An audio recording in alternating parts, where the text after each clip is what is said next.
Hello friends, welcome back to my channel capture the world of वृषालीमध्ये तुमचं सर्वांचं स्वागत आहे। तर आज तुम्ही बघताल की मी आज एवढी का एक्सायटेड आहे। तर आज आमच्याकडे एक सरप्राईज आहे, ते म्हणजे आमच्याकडे आलं आहे ब्रह्मकमळ। हे बघा मी तुम्हाला दाखवते, इथं उमललं आहे ब्रह्मकमळ आणि आज आपण त्याची पूजा करणार आहोत। तर चला आपण बघूयात कशी करणार आहोत पूजा।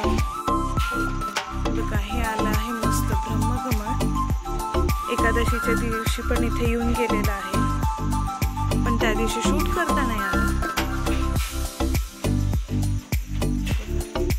आता मी ह्याची पूजा करणार आहे। त्याचा सुगंध असा मस्त दरवळतोय।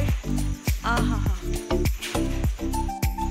आणला आहे ताट मी आता पूजा करण्यासाठी। चला आता आपण पूजा करूयात। इथं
इथे आम्ही सर्वांनी छान असं औक्षण करून घेतलं।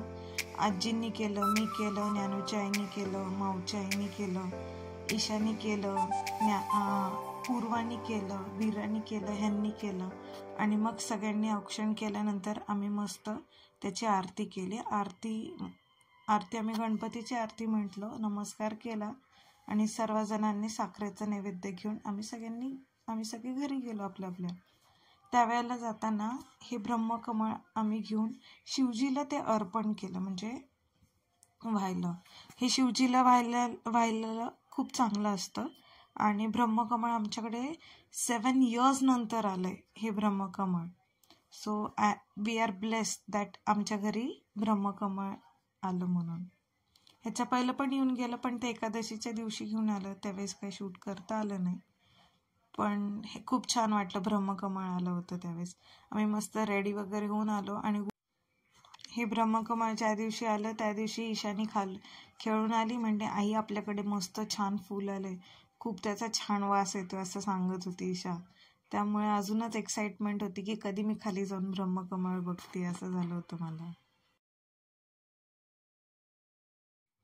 व्हिडिओ आवडला तर like, share and subscribe to my channel. Thank you.